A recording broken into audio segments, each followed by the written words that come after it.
마가복음 1장 35절에서 2장 12절까지 읽었는데요. 어떤 사건이 기록되어 있냐면 이제 예수님께서 본격적으로 사람들을 고치시고 전도를 하시는데 새벽이 아직 밝기도 전에 예수님이 일어나서 한적한 곳에 가서 기도를 하십니다. 주님은 조금만 시간이 나고 짬만 나면 기도하셨는데 하나님 아버지를 만나고 교제하는 이 기도 시간보다 예수님에게 더 기쁘고 행복하고 안식이 되는 시간이 없었다라는 것을 알 수 있습니다. 그렇게 기도하시는 예수님에게 제자들이 찾아와서 모든 사람이 주를 찾고 있습니다. 이렇게 이제 그만 기도하시고 사람들이 주님을 찾으니까 그 사람들을 만나러 가야 안 됩니까? 이렇게 말씀을 하는 거죠. 그때 주님 뭐라고 하냐면 1장 38절에 우리가 다른 가까운 마을들로 가자. 거기서 또 전도하리니 내가 이를 위하여 왔노라. 예수님이 전도하시겠다라는 거, 도를 전하겠다. 전도한다라는 것은 도를 전하는 거죠. 복음을 전하시겠다. 내가 도를 전하는데 내가 이를 위하여 왔노라. 사람들은 날이 밝기도 전에 예수님에게 몰려듭니다. 근데 사실 사람들이 예수님께 몰려드는 이유가 예수님의 말씀을 듣기 위해서 오는 것이 아니죠. 대부분은 거의 대다수가, 절대다수가 병을 고치기 위해서 자신의 문제, 애로사항, 인생의 그 장애물을 치우기 위해서, 해결하기 위해서 예수님을 찾는 것입니다. 예수님을 해결사로 찾는 거죠. 그러나 주님은 뭐라고 하십니까? 내가 전도하리니 내가 이를 위하여 왔노라. 나는 인생의 문제를 해결해 주기 위해 온 것이 아니라 도를 전하기 위해서 왔다. 하나님의 말씀을 전달하기 위해서 왔다라는 것입니다. 그러니까 예수님이 마을에 가서 병자를 고치는 이유는 내가 하나님으로부터 온 사람, 하나님으로부터 온 메시아다, 그리스도라는 것을 증명해 보이기 위한 하나의 수단일 뿐이지 본질적인 것은 하나님의 말씀을 전하는 것이죠. 사람들과 예수님의 의도가 너무나 달랐다라는 거예요. 제자들과도 달랐습니다. 이렇게 말씀하시고 나서 한 나병 환자가 예수님께 원하시면 저를 깨끗하게 하실 수 있습니다. 이렇게 부탁하는 거죠. 사실은 예수님은 어떤 사람을 찾으셨냐면 예수님께 와서 꿇어 엎드려 간구해서 예수님, 제발 하나님의 말씀을 나에게 전해 주십시오. 하나님의 뜻과 하나님의 계획을, 하나님의 말씀, 생명의 말씀을 나는 듣고 싶습니다. 라는 사람을 예수님은 찾으셨다라는 것입니다. 그러나 그런 사람은 없고 이 나병 환자와 같이 나를 깨끗하게 해주십시오. 나의 병을 고쳐주십시오. 라는 사람들만 몰려왔다라는 거죠. 주님이 뭐라고 하십니까? 원하노니 깨끗함을 받으라 하시면서 고쳐주십니다. 그리고 반드시 한마디를 더 하시죠. 1장 43절에 보면 곧 보내심에 엄히 경고하십니다.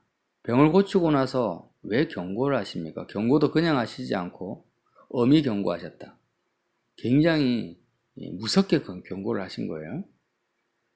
뭐라고 하십니까? 삼가 아무에게도 아무 말도 하지 말고 가서 내 몸을 제사장에게 보이고 내가 깨끗하게 되었으니 모세가 명한 것을 들여 그들에게 입증하라. 그러니까 이제 그때는 나병 환자들이 고침을 받으면 구약의 율법대로 제사장한테 가서 내가 고침 받았습니다라고 공식적으로 인정을 받아야 됩니다. 그리고 나서 다시 유대 사회로 복귀를 하는 거죠. 그렇게 하라는 것입니다. 어떻게 해요? 아무에게, 일가 친척이나 누구에게나 친구에게 내가 고침 받았다라고 이런 말을 하지 말라고 합니다. 그런데 45절에 그러나 그 사람이 나가서 이 일을 많이 전파하여 널리 퍼지게 하였습니다. 그러므로 예수께서 다시는 드러나게 동네에 들어가지 못하시고 오직 바깥 한적한 곳에 계셨습니다. 바깥 한적한 곳에 왜 동네에 들어가지 않았을까요? 정말 하나님의 말씀을 듣는 사람을 찾고 계신 것이죠. 하나님의 말씀, 하늘로부터 내려오는 영원한 진리의 말씀을 찾고 두드리는 사람을 만나기 원하셨던 것입니다. 왜 말하지 못하게 하셨습니까? 이렇게 떠벌리고 다니면 더 많은 사람들이 와 신기하다. 예수님이 나병 환자도 고쳤네. 아 능력이 있는갑다. 나도 내 문제를 해결받기 위해서 예수님께 가야 되겠다. 더 예수님을 볼 때 하나님의 말씀을 증거하는 전도자로 보는 것이 아니라 병 고치는 사람으로 보게 된다. 이렇게 사람들이 오해할 것을 예수님은 싫어하셨고 그렇게 하지 않기를 원하셨지만 사람들의 죄성, 자기 문제를 해결하기에 급급한 하나님의 말씀에는 관심이 없는 그 사람들의 죄성을 이길 수가 없었던 것입니다. 그래서 이제는 어디를 가든지 구름대같이 예수님에게 사람들이 병고침 받기 위해서 몰려듭니다. 그래서 이런 사건과 연결해서 마가복음 2장에는 중풍병자의 일이 이제 펼쳐지는 것입니다. 중풍병자가 오기 전에 2장 2절에 또 뭐라고 합니까? 많은 사람이 모여서 문 앞까지도 들었을 자리가 없게 되었습니다. 사람들이 너무 많이 모여가지고 이제는 문 앞에도 운신이 안 됩니다. 문 안으로 들어가야지 예수님의 음성이 들릴 거 아닙니까? 근데 문 앞에까지도 꽉 차버린 거예요. 없게 되었는데 예수님께서 바로 그 사람들에게 병을 고쳐주지 아니하시고요. 그렇게 사람들이 문 앞까지 많이 모였는데도 예수께서 그들에게 도를 말씀하시더니 이렇게 기록. 예수님의 목적은 병고침이 아니라 하나님의 말씀을 전하는 거였기 때문에 일단 사람들이 아무리 많이 모여도 급해도 일단은 복음을 전하시는 겁니다. 하나님의 말씀을 전가하십니다. 그들에게 도를 말씀하고 계셨는데 그 와중에 전도하고 있는 와중에 중풍병자가 지붕을 뚫고 예수님 앞에 내려오는 것입니다. 이렇게 중풍병자가 누운 상이 예수님 앞에 지붕을 뚫고 내려왔어요. 그때 예수님이 뭐라고 하시냐면은 예수께서 그들의 믿음을 보시고 중풍병자에게 이르시되 작은 자야 내 죄사함을 받았느니라 이렇게 말씀하세요. 자, 이 상황을 한번 그려보자는 거죠. 예수님이 계속 지금 병자들을 고치지 아니하시고 구름같이 모였는데 계속 전도를 하고 계십니다. 말씀을 선포하고 있어요. 그때 지붕이 뚫리고 병자가 내려온 겁니다. 예수님 앞에 병자가, 중풍병자가. 그런데 중풍병자에게 뭐라고 하냐면은 병을 고쳐주지 아니하시고 작은 자야 내 죄사함을 받았다. 죄를 사해 주십니다. 그들의 어떤 믿음을 보셨을까요? 지붕을 뚫고라도 하나님의 말씀, 예수 그리스도의 말씀을 듣기 원하는 그들의 믿음을 보셨다라는 거죠.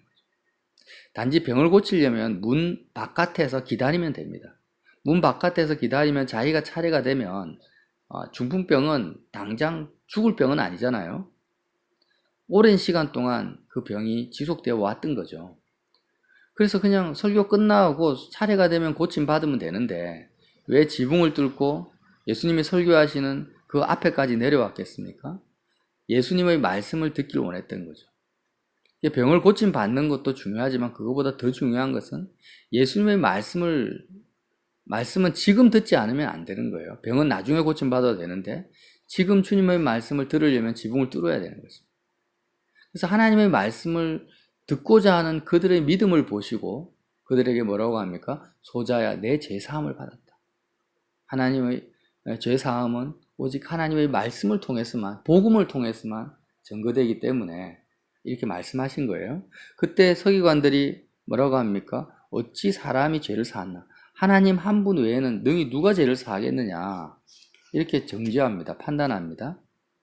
그래서 이 서기관들의 마음을 아시고 어찌하여 이것을 마음에 생각하느냐?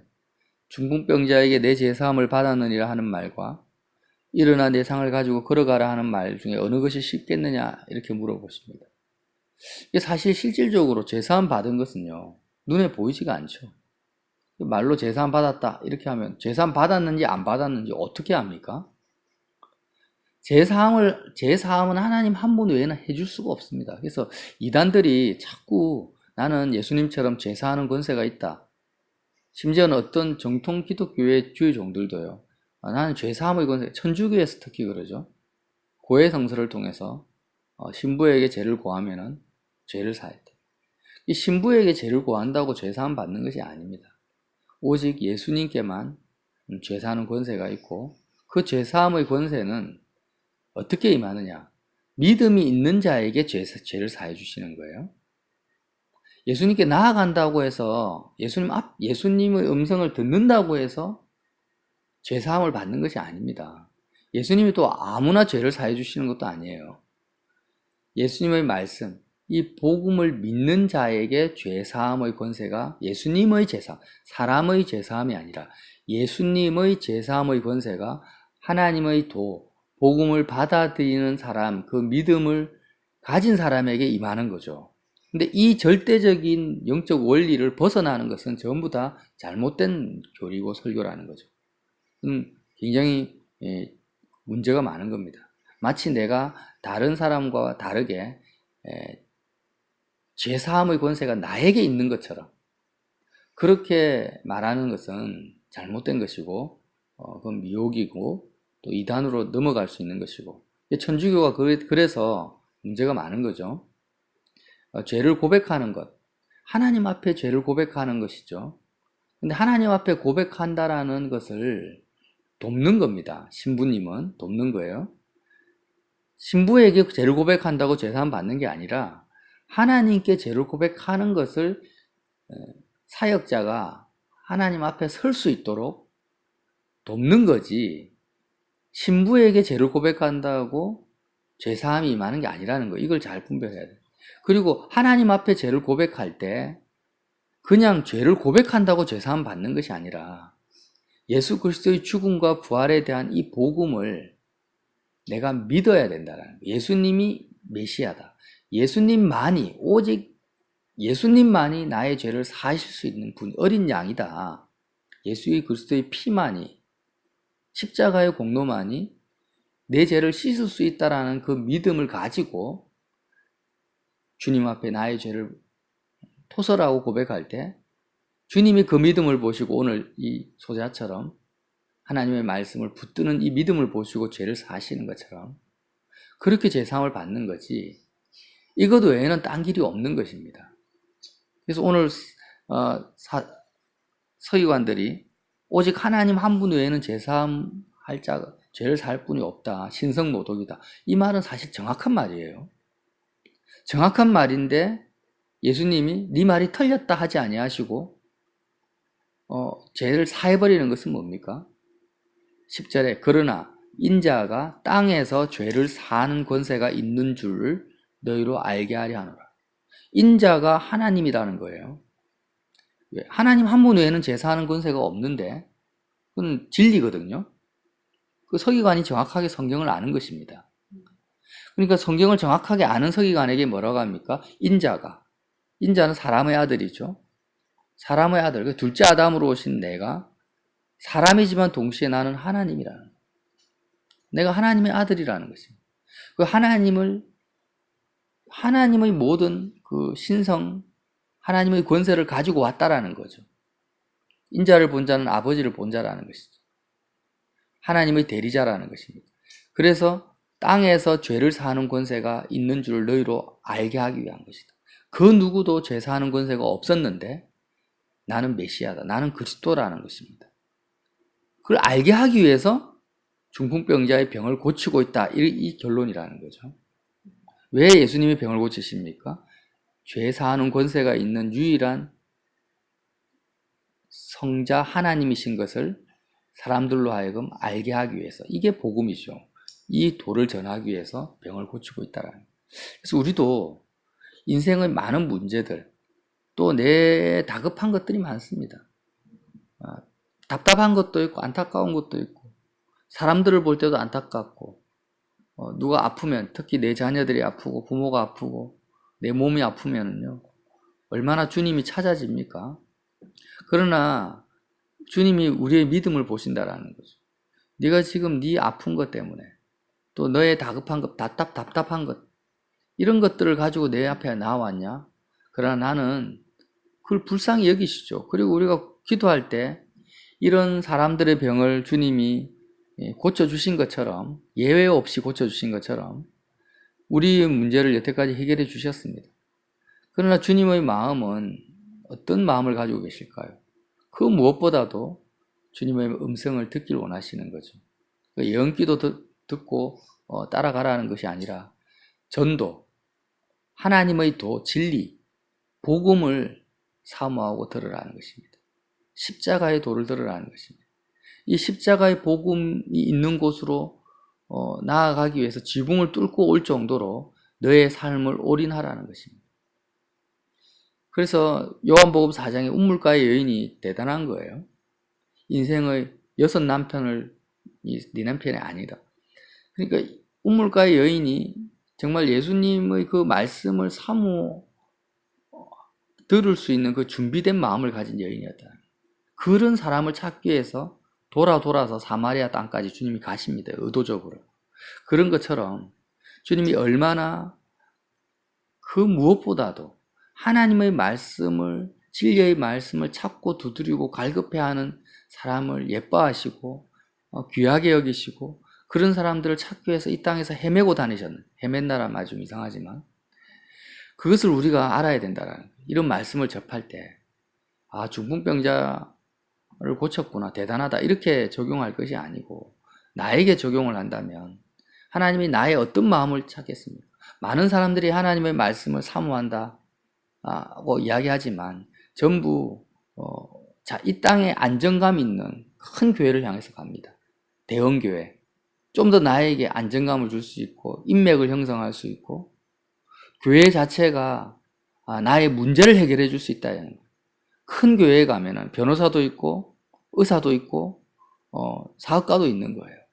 그래서 큰 교회에 가서 자신의 인생의 여러 문제를 해결받기를 원하지 정말 그 교회가 크냐 작냐가 아니라 하나님의 진리의 말씀 십자가의 복음을 정확하게 명확하게 선포하고 있는지에 대한 관심은 별로 없다라는 것입니다.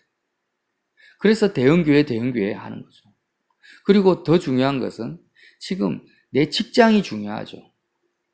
직장이 있는 교회를 가지 교회를 위해서 직장을 옮기는 사람이 없습니다. 청교도들은 이 말씀을 하나님의 말씀대로 살기 위해서 자신의 모든 것을 버리고 망망대해를 건너서 미지의 땅으로 아메리카로 간 거죠. 그 믿음이 바로 지금의 미국을 세운 것인데 그런 세상을 이길 수 있는 믿음, 어떤 믿음입니까? 하나님의 말씀을 쫓아가는 그 믿음이 이 지붕을 뚫을 수 있는 자신의 체면과 자존심을 다 버리고 하나님의 말씀을 듣기 위해서 지붕까지 뚫어버릴 수 있는 이런 믿음을 가지고 있는 하나님의 사람들이 너무나 드물다라는 것입니다. 이런 의인을 통해서 하나님이 교회를 세우시고 사실은 하나님의 은혜가 이 땅에 임하는 것인데 그렇게 세상을 버릴 수 있는 성도가 과연 몇 명이냐 있냐라는 거죠.